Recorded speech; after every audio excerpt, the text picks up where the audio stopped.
축구팬 여러분 안녕하십니까. 이제 2022 아시아 챔피언스 리그 조별리그 기간이 다가오고 있습니다. 저희 로스텔 국축 이야기에서는 앞으로 각 조에서 무조건 깔고 가는 한 팀을 제외하고 각 조의 두 팀을 모두 다뤄보게 될 텐데요. 대구FC, 울산현대, 전남드래곤즈, 전북현대의 상대팀 두 팀씩을 모두 분석을 해볼 예정입니다. 사실 분석이라기보다는 소개를 하는 거에 좀 더 가까운데요. 어찌됐든 간에 각 팀들의 분석 또는 소개를 해드리는 시간, 그 첫 번째 시간은 가와사키 프론탈레입니다.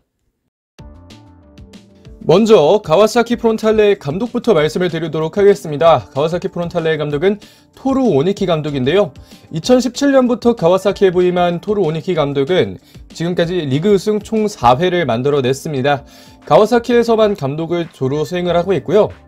주 포메이션은 4-3-3을 사용하고 있지만 수비 시에는 또 약간은 다른 모습을 보여주기도 합니다. 사실 지난 시즌의 선정까지는 레오 하타테 선수나 미토마 카오루 선수가 가와사키 프론탈레에서 공격 과정에 잘 풀어줬기 때문에 어느 정도 선정을 할 수 있었는데 지금은 그 선수들이 셀틱과 다른 분데스리가 팀으로 이적을 한 상황입니다. 다만 그럼에도 불구하고 오니키 감독의 가와사키는 어느 정도 순항은 하고 있습니다. 자, 그러면 가와사키 프론탈레 팀 이슈를 보겠습니다. 4월 15일과 4월 27일 각각 두 경기를 펼치는 울산현대와 가와사키 프론탈레가 되겠는데요. 가와사키 현재 리그에서는 6승 2무 2패, 영상을 만드는 4월 10일 오전에는 현재 순위 리그 1위를 달리고 있습니다. 다만 이날 같은 날에 열리는 가시마 엔틸러스와 요코하마 F 마리노스의 경기 결과에 따라서 2위까지는 내려갈 수 있는 상황인데요. 일단은 그럼에도 불구하고 1위에 위치하고 있습니다. J리그는 아시다시피 춘추제로 진행이 되고요. 아시아 챔피언스 리그에서 어떤 전적을 갖고 있는지 살펴보면 먼저 울산 현대를 상대로는 1승 2무 4패, 상당히 좀 밀리는 모습을 보여주고 있습니다. 최근 아시아 챔피언스 리그 출전은 바로 작년 2021년이었는데요. 가와사키 프론탈레가 16강에서 울산 현대에게 패배를 거두면서 그 경기가 가장 마지막 아시아 챔피언스 리그 경기가 됐습니다. 추가로 부상 이슈에 대해서 좀 말씀을 드리면 현재 가와사키 프론탈레의 주전 센터백이었던 제시엘 선수가 십자인대 부상으로 뛰지 못하고 있고 아시아 챔피언스 리그 역시 뛰기는 좀 힘들 것으로 보입니다. 추가적으로 노보리자 토쿄에이, 이 선수는 상당히 좀 축구 팬들에게는 어느 정도 이름이 알려져 있는 선수라고 할 수 있겠는데 이 선수가 허벅지 근육 부상을 당하면서 최근에 출전을 못하고 있고 아마 회복을 해서 아시아 챔피언스 리그에 출전을 한다면 할 수는 있겠지만 개인적으로는 이 선수의 출장을 하지 않는 게 오히려 가와사키 프론탈레에게 도움이 될 거라고 생각을 하고 있습니다. 자, J리그 팀들의 경기는 스포티비에서 중계를 해주고 있습니다. 그래서 스포티비에서의 중계를 보면서 볼매치 노트를 한번 써봤는데요. 먼저 스포티비에서 봤던 경기는 4월 2일 세르소 오사카와의 경기였습니다. 이 경기 가와사키 프론탈레가 세르소 오사카에게 4대1로 패배를 거뒀는데요. 먼저 전술적인 포인트를 하나씩 찝어보자면 윙어와 중앙 미드필더 간의 스위칭이 많습니다. 앞에서 말씀드렸던 대로 4-3-3을 기용하는데 원볼란테를 두고 두 명의 메짤라 형식의 선수들을 두는데 윙어 오른쪽에는 이에나가 아키히로 선수가 있고 그쪽에 오시마 료타든 어떤 선수가 좀 나오던지 여러 선수가 나오고 있는데 그 선수들과 스위칭을 하고 왼쪽에서는 마레치노 선수와 송크라신 선수가 스위칭을 한다든지 이런 다른 여러 가지의 경우의 수를 가지고 있는 팀입니다. 풀백의 공격 참여도가 상당히 높은데 언더래핑도 많이 하고 오버래핑도 많이 하고 있습니다. 특히 오른쪽 풀백인 야마네미키 선수의 경우에는 일본 국가대표에도 충분히 소집이 될 수 있을 정도로 좋은 선수이기 때문에 풀백의 공격 참여를 조금 조심할 필요가 있겠고 가와사키의 경우 한 명의 윙어가 올라가는 수비 대형을 갖추고 있습니다. 예를 들면 아키히로 선수는 나이가 있기 때문에 압박 과정에서 크게 본인의 효과를 발할 수가 없습니다. 그렇기 때문에 아키히로 선수는 한 칸 아래로 내리고 마르치노 선수가 압박을 레안드로 다미앙 선수와 함께 해주는 경우가 좀 많이 있고요. 순간적으로 조직적인 압박을 좀 많이 가져가고 있습니다. 마르치노 선수도 좀 많이 뛸 수 있는 선수이고 레안드로 다미앙 선수는 피지컬적인 측면으로도 충분히 압박이 가능한 선수이며 아키히로 선수 역시 앞에서 말씀드렸던 대로 체력은 좀 떨어져 있는 상황이지만 순간적으로 조직적인 압박을 많이 가져가면서 플레이를 할 수 있는 선수가 되겠습니다. 추가로 키퍼 정성령은 보다 높은 위치에서 빌드업 함께 도와주고 있는데 그 점 역시 경기를 보면서 함께 참고하시면 좋을 것 같습니다. 자, 그러면 이제 선수들을 보겠습니다. 먼저 골키퍼입니다. 가와사키 프론탈레의 골키퍼는 정성용 선수입니다. 대한민국 국가대표팀 출신 골키퍼로 많이 알려져 있고, 아마 이 영상을 보시는 분들 중에 정성용이 누군지 모르는 분은 아마 없을 것이라고 판단이 됩니다. 이제는 가와사키의 정성용이라는 말이 좀 더 익숙하고요.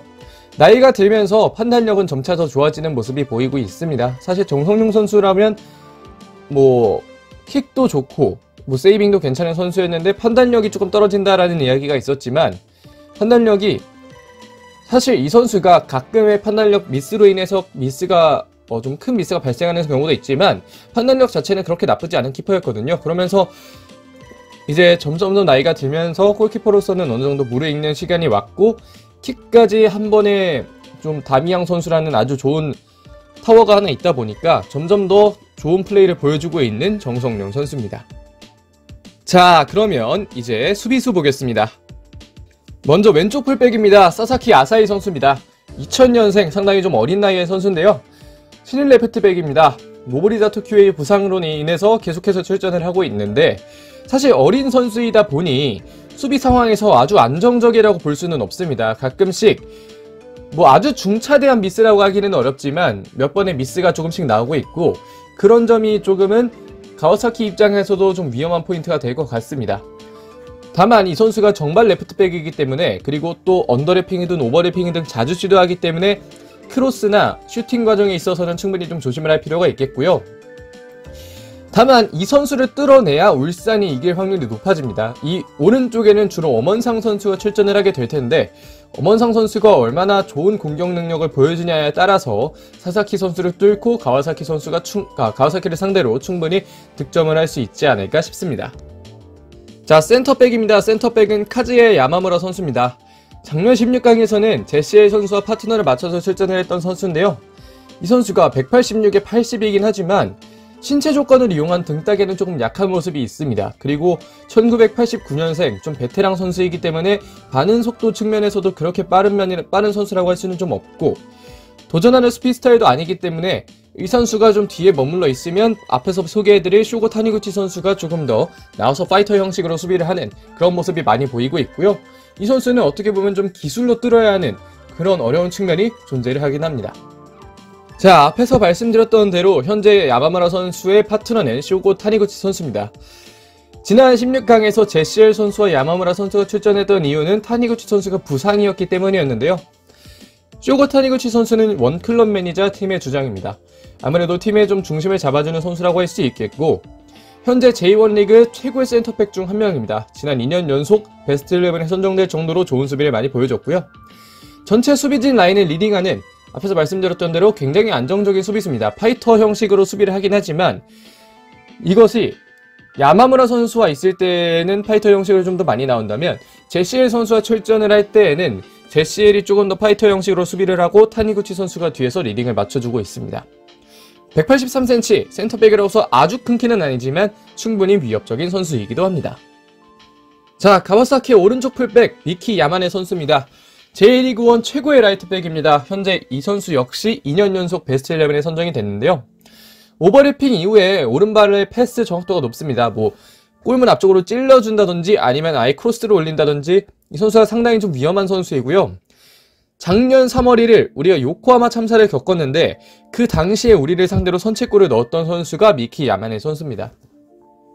드리블과 속도가 상당히 좋은 선수이고 1993년 지금 한창 계속해서 베테랑과 뭐 주전의 경계를 넘나들면서 지금 한창 몸이 좋을 상황인데, 이 상황에 있는 미키 야마네 선수를 울산 현대가 잘 막아야 할 것 같습니다.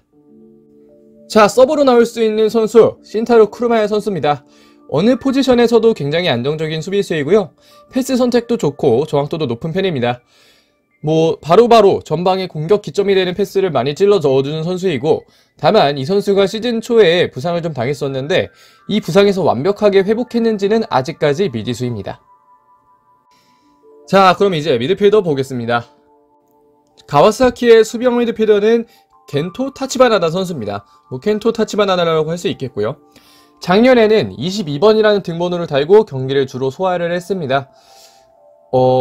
전방으로 공간을 찾아주는 패스가 상당히 좋고, 아무래도 이 선수가 3선 내지는 2.5선에서 뛰기 때문에 뭐 활동량도 많이 가지고 있고 집념이 있고 이 선수가 본인의 피지컬을 알고 있기 때문에 상당히 집중력이 높은 플레이를 많이 보여줍니다. 물론 이 선수가 볼을 다루는 기술이 좋아서 드리블을 치고 좀 하는 게 있다 보니까 뺏기는 경우도 좀 있지만 대개의 경우에는 뭐 볼 다루는 기술이 좋고 그런 점이 충분히 가와사키 공격하는 과정에 있어서 상당히 많은 도움이 되는 그런 선수입니다. 자, 그리고 중앙 미드필더 야스토 와키자카 선수입니다. 2021년 J리그1 베스트 미드필더였고요. 현재 팀의 4주장입니다. 박스투박스 미드필더라고 부를 수 있을 만큼 활동량이 많고 제가 처음에는 이 선수를 공격형 미드필더라고 봤었는데 지금 보면 아무래도 박투박 미드필더라고 부를 수 있을 것 같습니다. 탈압박 기술이 상당히 좋고 이후에 공격 전개도 괜찮아서 이 선수를 3선에 둬도 상관은 없지만 현재 가와사키의 3선은 괜찮은 편이기 때문에 가장 본인의 장점이 잘 드러날 수 있는 박스투박스 미드필더로 좀 기용이 되고 있고요. 양발 킥이 모두 정확하기 때문에 패스, 슈팅, 전반적인 측면에서 모두 위협적인 선수입니다. 자, 다음 차나팁 송크라신 선수입니다. 지난 시즌 J1 리그에서 태국 국적으로는 첫 베스트 11에 선정되었던 송크라신 선수는 현재 태국의 메시라고 불리고 있습니다. 신장은 상당히 작지만 무게중심이 낮고 밸런스가 좋은데요. 드리블 능력이 그런 측면에서 조금 더 발전되어 있기 때문에 공을 잘 뺏기지 않는 타입입니다. 근데 사실 어니의 메시라고 하면 보통 키 작고 밸런스 좋으면 대부분 메시라고 부르기 때문에 이 선수가 정말 그만큼 잘한다고는 말씀을 못 드리겠지만 충분히 잘하는 선수이긴 합니다. 다만 이제 163에 56이라는 이 피지컬이 과연 K리그에 그 중에서도 K리그의 상위권 팀인 울산현대를 상대로 피지컬이 버틸 수 있을지는 좀 의문이 들기는 합니다. 자, 다음으로 소개해드릴 3선 미드필더는 주앙 슈미트 선수입니다. 지난 9월, 작년 9월 이후에는 약간 주전자를 좀 뺏긴 느낌이 없지 않아 있는데요. 이 선수가 특징을 알려드리면 헤더 상황에서 위치 선동도 굉장히 좋고 긴 다리를 이용한 수비에도 강점이 있습니다. 긴 다리를 이용해서 공만 쏙 빼오는 그런 수비를 좀 많이 펼치는 선수이고 왼발 킥이나 패스가 상당히 좋기 때문에 충분히 조심을 해야겠고요. 가장 최근 경기 가시와 레이솔과의 경기에서는 이 선수가 타치바나다 선수와 투볼란테를 이루고 나왔습니다. 그렇기 때문에 충분히 경기에 출전할 가능성은 있고 이런 측면에서 지난 경험을 토대로 울산현대가 잘 준비를 하기를 바랍니다. 자, 다음으로 소개해드릴 선수 류타 오시마 선수입니다. 가와사키 프론탈레에서 300경기 이상 소화했던 선수이고요. 2020 시즌 후반에 부상을 당한 이후로 폼이 떨어지면서 지금까지 아직까지 완벽하게 좋은 모습을 보여주고 있다라고는 하기가 좀 어렵습니다. 사실 류타 오시마 선수가 작년에 복귀를 해서 뛰긴 했지만 그래서 제가 작년에 가와사키 프론탈레를 소개해드리면서도 윤빛가람과 한번 대결을 해야 될 선수다라고 말씀을 드렸지만 지금 보면 그렇게까지 폼이 잘 올라온 모습은 아니고요. 다만 센스는 충분히 살아있기 때문에 패스나 슈팅 각을 상당히 잘 보고 있습니다. 후반 조커로 투입되면 수비진이 좀 부담을 가질 만한 선수라고 할 수 있겠습니다. 자, 마지막으로 소개해드릴 미드필더는 다이아 토노 선수입니다. 이 선수는 공격형 미드필더와 윙포워드를 동시에 소화할 수 있는 선수인데요. 아직까지 아시아 챔피언스 리그 한국의 팀을 상대로는 경험이 없습니다. 기록상으로는 공격형 미드필더로 좀 많이 보이는데 이 선수가 중앙 측면 가리지 않고 프리롤적인 플레이를 많이 펼치면서 좋은 능력을 많이 보여주고 있습니다. 라인 브레이킹 능력이 상당히 뛰어나고 예상하지 못한 패스가 종종 나오는 편이기 때문에 이 점을 수비진들이 조금 더 주의 깊게 살펴봐야 할 것 같습니다. 자, 이제 공격수를 보도록 하겠습니다.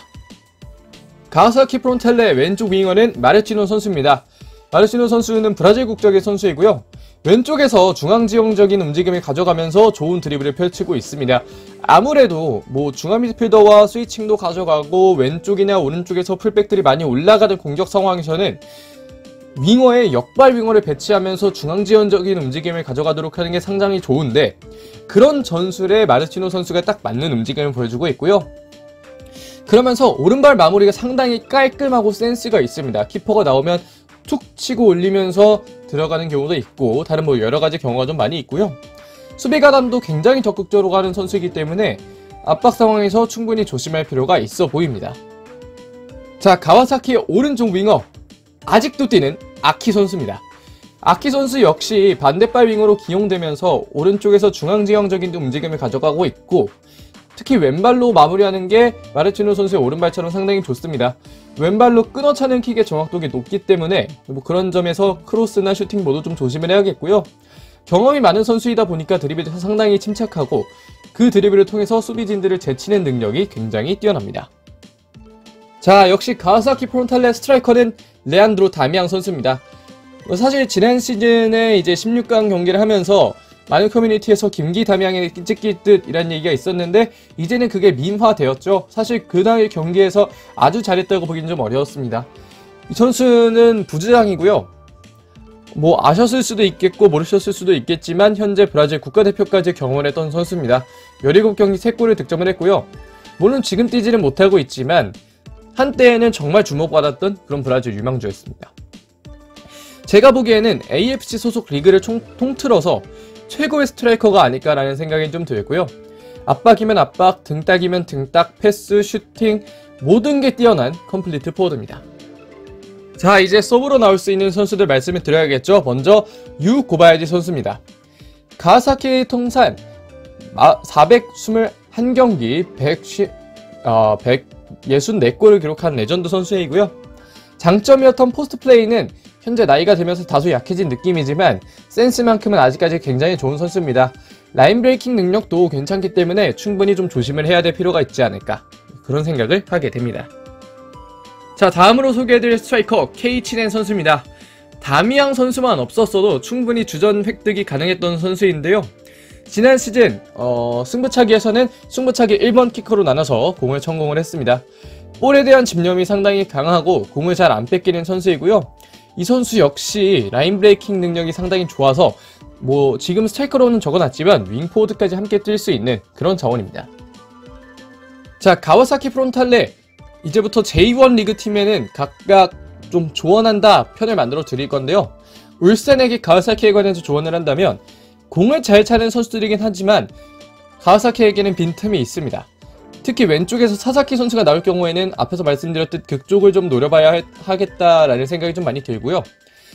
한국에서 세트피스 찐따였던 울산이 여기서는 충분히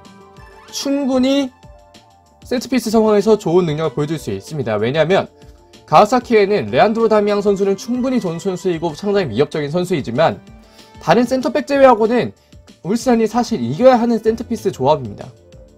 그렇기 때문에 울산이 이 점을 좀 노려야겠고요. 왼쪽에서는 마르치노, 중앙에서는 와키자카 야스토를 좀 조심할 필요가 있겠습니다. 그리고 추가적으로 백포를 쓰는 울산의 입장에서 이 윙어들의 중앙지역인 움직임을 잘 막아줘야 그래야 실점 없이 좋은 플레이를 보여줄 수 있을 것 같습니다. 자, 여기까지 가와사키 프론탈레 한번 살펴봤습니다. J1 리그 팀은 지금처럼 좀 영상이 길어질 것 같은데 그만큼 제가 좀 더 열심히 준비를 했고요. 앞으로 뭐 어떤 경기가 벌어질지 모르겠지만 가와사키 프론탈레를 상대로 울산현대가 꼭 좋은 경기 보여주기를 염원하도록 하겠습니다. 여기까지 하겠습니다. 고맙습니다.